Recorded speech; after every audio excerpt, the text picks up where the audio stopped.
Donc, ici, j'ai un questionnaire de l'INLPTA.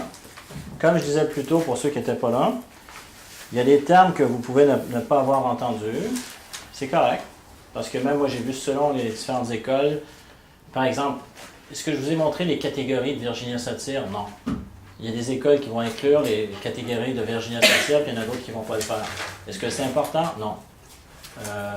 Est-ce que vous allez voir tout le Myers-Briggs avec les types de personnalités? Non. Mais il y en a qui l'incluent. Donc, on a mis l'accent sur les métaprogrammes ou les valeurs de Graves. Fait qu'il y a plein de choses. À un moment donné, on va dire, c'est quoi ça? Donc, je vais quand même aller à l'essentiel, ce qui nous concerne, pour avoir ça comme base. Donc, question très simple. Si on regarde, qu'est-ce qu'une valeur?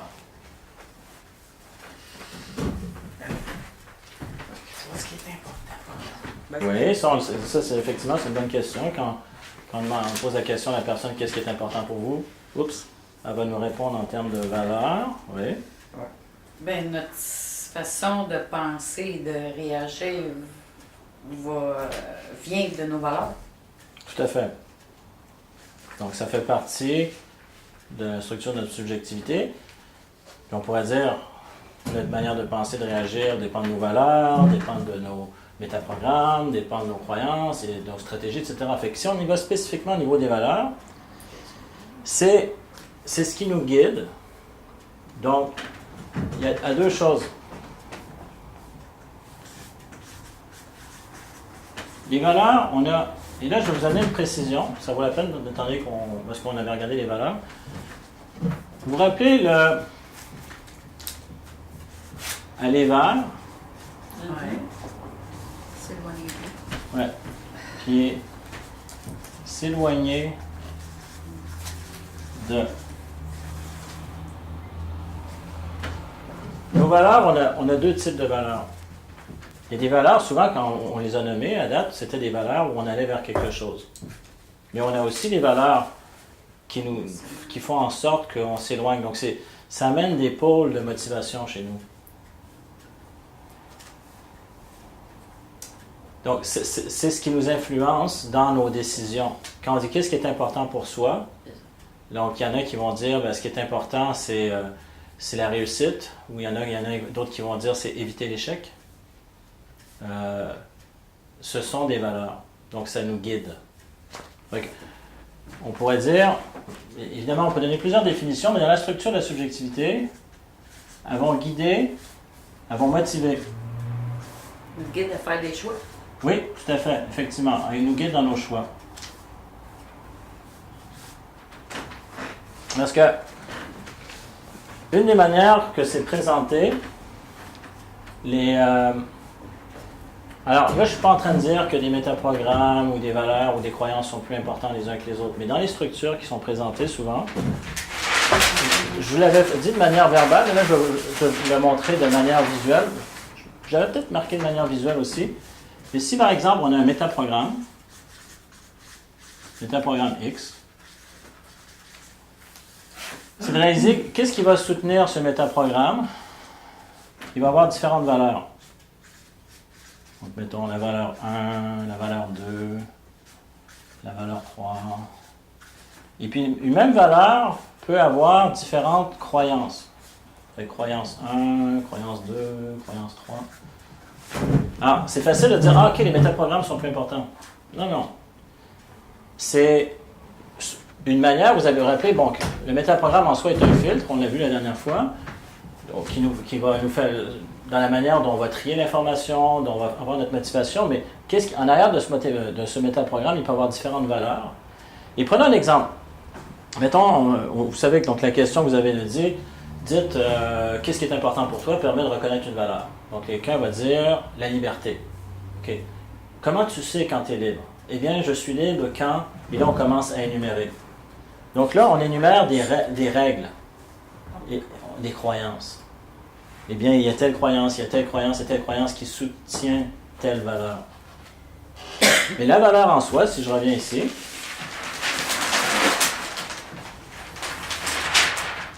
c'est ce qui crée notre motivation. Autant où on va vers quelque chose, ou on s'éloigne de quelque chose. Donc les deux pôles que vous connaissez déjà. Ça va? OK. L'autre chose, qu'est-ce qu'on aurait d'autre ici?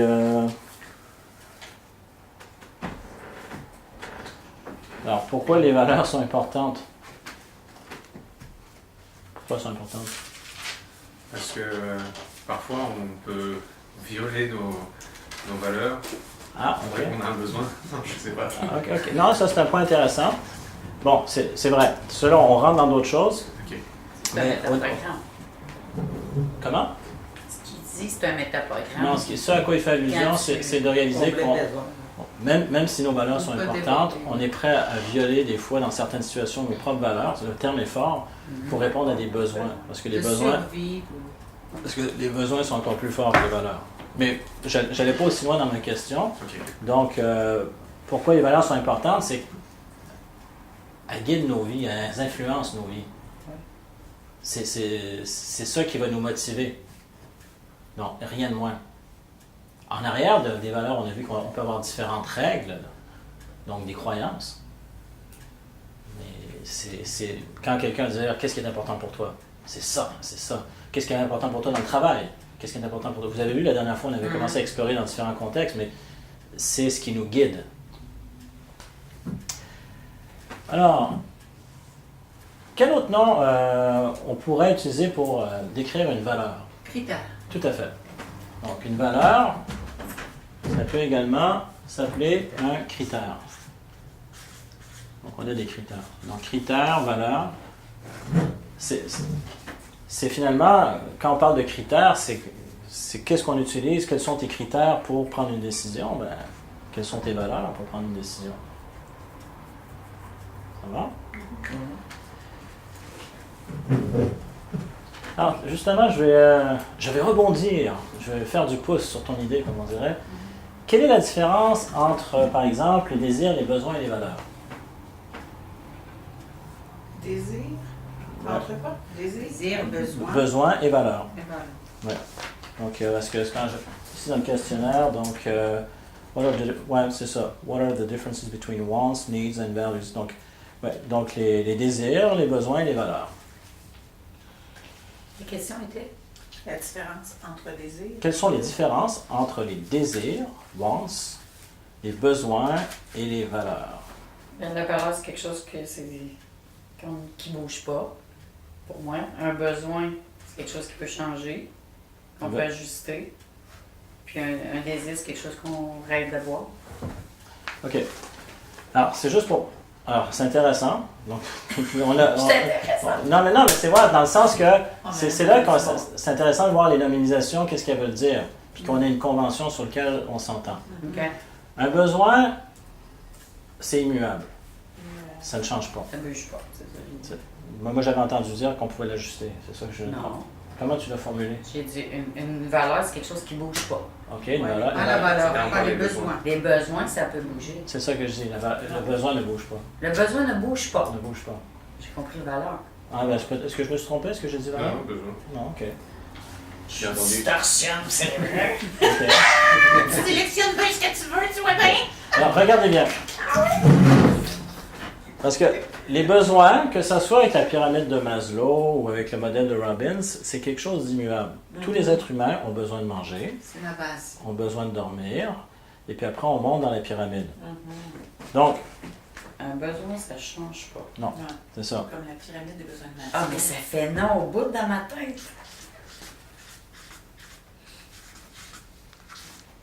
Bon, on a des besoins. On peut créer d'autres besoins, mais pas... Savoir, est-ce que c'est une option de dormir? Non.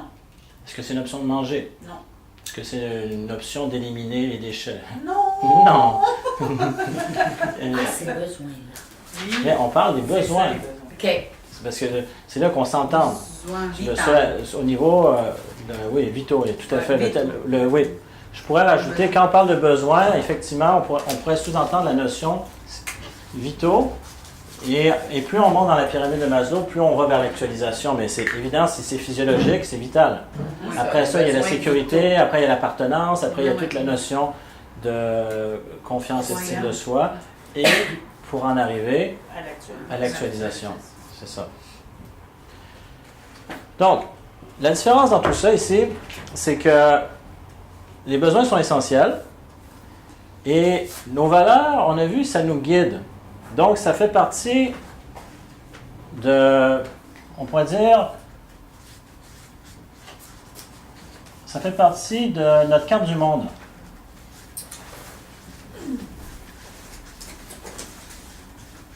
Et puis ici, on avait parlé de la notion de choix, donc on retrouve le choix dedans. Ça va là-dessus? Oui. Mais vous vous rappelez, c'est ce qu'on a dit juste avant, les besoins sont tellement importants que des fois, on peut violer nos propres valeurs. Ouais. Pourtant, les valeurs, c'est bien quelque chose d'important, c'est ça, parce qu'on pose la question, qu'est-ce qui est important pour toi, et on aime des valeurs.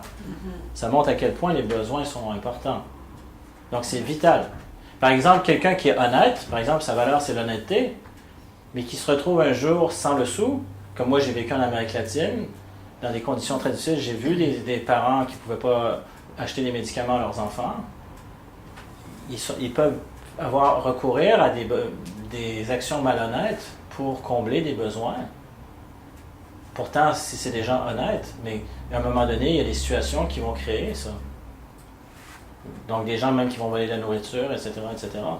Mais dans ce cas, on ne peut pas dire qu'on viole nos valeurs, on a juste nos valeurs pour combler nos besoins.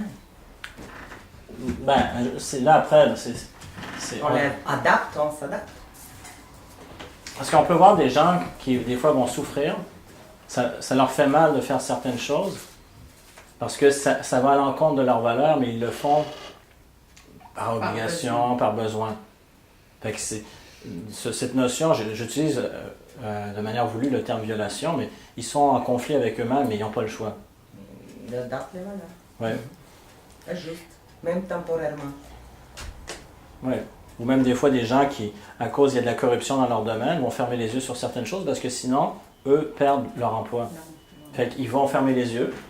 C'est pas parce qu'ils veulent, mais ils savent que si ils disent quelque chose, c'est leur gagne-pain qui y passe et leur famille qui n'a plus de revenus. C'est comme entre deux mâles, on choisit ce qui est moins pur. Entre autres. Mais il reste qu'on ne respecte pas notre besoin, notre valeur. Oui, mais c'est là qu'on y arrive. OK. Parce qu'après, le troisième terme qu'on a parlé, c'est les désirs. OK. Donc, les désirs,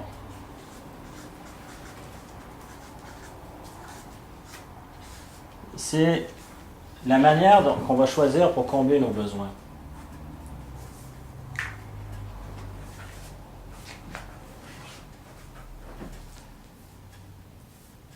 Parce que tout le monde a besoin de manger. Est-ce que tout le monde a besoin de manger du filet mignon? Non. Non. Beurre de peanut. Hein? Beurre de pinot. Beurre de peanut. Oui. Sauf si t'es allergique. Ouais. Mais, alors, on s'entend après que ça soit au niveau de la physiologie, au niveau de la sécurité, de l'appartenance, etc. Là, les désirs sont une manière, parce que de combler les besoins, puis je vais mettre, là, je vais vous le dire en termes PNL avec l'INLPTA, OK? Mais si je mets à côté les termes de Anthony Robbins, par rapport aux besoins, lui, il parle il y a différents moyens de combler les besoins. Donc, il y a des moyens qui sont neutres, il y en a qui sont toxiques, et il y en a qui sont sains. Donc, pour le même besoin, par exemple, le besoin de sécurité, il y a des gens qui vont ils vont dire, tiens, ils vont regarder la télé. Ah, c'est neutre. Ça les met dans un état où ils sont comme tranquilles. Puis, il y en a qui vont utiliser certaines substances, où là, ça devient... Je prends un exemple évident pour illustrer, ou prendre de l'alcool. Tu sais, ça me met dans un état où je suis bien, c'est toxique. Ou encore, les personnes qui vont avoir recherche un état de sécurité, va se réaliser à travers quelque chose, où ça lui amène un état à ressent une sécurité intérieure, ou travaille sur, on pourrait dire, tiens, fait des déclarations, par exemple, et ça amène un état de sécurité intérieure, où là, justement, c'est sain. Donc, les mêmes besoins peuvent être répondus par des moyens qui sont neutres, toxiques ou sains. Ça c'est du Robbins là, que je vous parle. Mais si je reviens selon l'INLPTA, Pour l'examen, là, moi. ouais, c'est ça, c'est les désirs c'est différentes manières de combler les besoins. Donc les besoins sont immuables. On a tous les mêmes besoins. On ne met pas beaucoup l'accent normalement en PNL sur les besoins. OK. On l'a vu dans d'autres approches, mais on en parle quand même. Et donc les désirs, c'est comment on veut combler ces besoins. Puis après, la valeur, c'est notre carte du monde. Donc les choix qu'on va faire pour arriver à ça. Est-ce que c'est clair? Ouais. Les besoins sont Immuables. C'est C'est un autre mot. C'est quelque chose qui est fixe. OK. Le change. Genre, on a tous besoin de manger, on a tous besoin de dormir. Là, je prends la base de la pyramide de Maslow, mais c'est la même chose. Donc après, on a tous besoin de sécurité, on a tous besoin d'appartenir à un groupe, on a tous besoin de en remontant dans la pyramide. Donc on pourrait dire, les besoins sont fixes. Après, est-ce qu'il y a une seule manière de combler les besoins? Non. Il y a plusieurs manières de combler le même besoin. Oui. Donc par rapport aux besoins, ça veut dire que quelqu'un qui a déjà comblé dans la pyramide de Maslow les besoins essentiels, forcément, humainement, il va vouloir combler les autres niveaux en fait. C'est ça qui est fixe, avec la suite. Ben, pas nécessairement. Je veux dire, beaucoup de gens Reste là. se contentent des 3 premiers niveaux. On le voit régulièrement. Beaucoup de gens ont comblé leurs besoins au niveau physiologique, besoin de sécurité, besoin d'appartenance, ils ont leur groupe. Puis la notion de confiance, estime de soi, d'actualisation, Ça leur dit rien. ça leur dit rien. Ça prend de la motivation pour éventuellement ressentir ces besoins-là. Ouais. C'est ce que j'avais appris dans le temps. Oui. Parce qu'à partir de la troisième étape, qui est le besoin d'appartenance, une fois que tu es dans ta gang, tout ça, pour avoir le besoin de te surpasser, de te dépasser, d'aller plus loin au niveau des besoins d'estime et d'appartenance, tu as besoin d'avoir une émotion qui s'appelle la motivation pour aller plus loin dans ce que tu es dans ton personne, pour développer ces besoins-là. Ouais. J'entends ce que tu dis et en même temps, je vois pas le lien. En fait, j'ai juste l'exemple que tu avais donné à un moment de beaucoup de gens qui, vers La quarantaine? voilà, la quarantaine, Ouais. ils se disaient, tiens, en fait, j'ai tout accompli dans tous ces besoins-là, mais j'ai pas les autres besoins. Il y a un vide que j'arrive pas à identifier. C'est ça. C'est un fait. On observe souvent les personnes qui arrivent justement, ben souvent au entour de la quarantaine, beaucoup de gens réalisent qu'ils sont pas immortels, donc ils sont mortels. Et que tiens, qu'est-ce qui se passe après? Donc c'est la notion de sens par rapport à la vie, donc qui amène à créer cette motivation, de faire les autres niveaux. Est-ce que tout le monde fait cette démarche-là? Non. Je vais donner un exemple. Le gars qui va à la taverne ou à la brasserie avec ses potes, puis il dit « Ah, je suis en train de me poser des questions. » Il dit « Ah, oublie ça, allez prendre une bière, ça va se passer. » Puis bon, puis il reste au niveau de ses amis, tu vois. C'est réglé. C'est plus intrinsèque, il y a Ouais. quelque chose d'intrinsèque qui vient nous chercher plus fort à l'intérieur. Donc ça veut dire que c'est pas comme si c'était tout le monde au bout d'un moment dans sa vie, quand il reste sur un palier, va avoir besoin de monter les niveaux. Non, il y a différents auteurs, il y a différents termes qui sont utilisés. Alors là, on parle de différentes formes d'intelligence, mais là, c'est un autre débat. Entre autres, Michael Hall, en métacoaching et en neurosémantique, il parle des concrete thinkers et alors c'est donc des penseurs concrets, donc je pense que c'est comme ça, et ceux qui sont plus sont capables de la capacité d'abstraction, parce qu'il y a différentes formes d'intelligence. Fait que les gens qui sont plus dans le concret, ça peut moins les affecter. Donc, ce serait, c'est ça qui est ça, puis c'est comme ça, puis on se pose pas de questions. Donc, à la limite, ces gens-là peuvent avoir beaucoup plus de difficultés à faire les exercices que vous faites en PNL. Comme tu vois ça, ben non, je vois rien. T'entends ça, ben j'entends rien. Je comprends pas de quoi tu parles. J'en ai un à la maison pour ça. OK. Tandis que la personne... C'est donc compliqué. Ouais, Souvent, ils m'ont dit c'est compliqué, fait que regarde, moi je garde ça simple, là, je me casse pas la tête avec le c'est reste. ça. Mais ils ont la difficulté à utiliser leur imagination, à utiliser le cadre comme si c'était... Il est moins développé chez ces personnes-là. Ok. Mais d'un autre côté, ils ont moins cette tendance à vouloir aller vers les autres niveaux de la pyramide. Je fais une grosse généralisation. Donc c'est juste pour dire, donc plus une personne a cette capacité d'abstraction, plus la personne peut avoir cette recherche on pourrait on pourrait utiliser différents termes. Certains vont parler de spiritualité, d'actualisation, etc. Mais c'est une recherche de sens. Tandis que la personne, moi j'ai de quoi manger. Vous vous rappelez ma collègue en Amazonie qui travaillait, donc qui avait voulu faire des plantes médicinales. Donc elle allait dans des villages, parce que dans l'équipe avec laquelle j'étais, on avait différents projets, puis donc c'était des villages où il n'y a pas d'eau courante, pas d'électricité. Et elle voulait leur faire redécouvrir leurs plantes médicinales. Puis ça a été un flop total. Puis les gens, ils voulaient les médicaments des gringos, parce que les médicaments des gringos sont efficaces. Mais là, elle leur expliquait, oui, mais les principes actifs que vous avez dans les médicaments pharmaceutiques viennent des mêmes plantes que vous avez. Oui, mais nous, on veut les médicaments des gringos. OK, fait qu'à un moment donné, elle a arrêté d'insister, elle a été pour plus faire un potager, au moins, parce que même s'ils sont en Amazonie, ils mangent surtout du poisson, du gibier, la yucca, qui est comme une plante racine, un peu comme les pommes de terre ou comme le manioc, et puis du riz. Donc, ils manquent de vitamines. Donc, ils n'ont pas de légumes. Des fois, ils mangent des ananas. Et encore là, c'était un flop. Donc, à un moment donné, elle était découragée, elle était toute seule, puis elle pleurait. Puis le monsieur chez qui elle habitait, donc une famille, l'agriculteur, il rentre, il dit « Pourquoi tu pleures? T'as un toit sur la tête, t'as de quoi manger, pourquoi tu pleures? » Parce que lui, il voyait au niveau, je pourrais dire, de la physiologie, puis peut-être même de la sécurité, peut-être... Mais ce qu'elle nommait, c'était au niveau physiologique, mais elle voyait à d'autres niveaux dans la pyramide de Maslow. Mais même là, parfois, on croit que les gens ne sont pas dans la contribution la plus haute. Mais par contre, écoute, il y en a certaines personnes qui croient, ça c'est le système de valeurs, ils disent, ma contribution au monde, c'est mes enfants. Oui. Mon rôle de parent. Tout à fait. Et au sens, au lieu de changer le monde, juste le fait que je vais laisser quelqu'un après moi, ça devient un rôle très important. On le retrouve beaucoup dans l'appartenance. Donc, c'est d'avoir sa famille, d'avoir les enfants. Parce que la notion de contribution, c'est dans le modèle de Robbins, hein, qui est complémentaire au modèle de Maslow. Mais oui, ça ne veut pas dire que ces gens-là n'ont pas de contribution. C'est pas ça qu'on est en train de dire. C'est à différents niveaux. Là, on prenait, parce que contribution, c'est Robbins, la date, l'exemple qu'on prenait, c'était la pyramide de Maslow. Oh, ok. Donc, est-ce que ça va pour la distinction? Donc, les besoins, c'est fixe.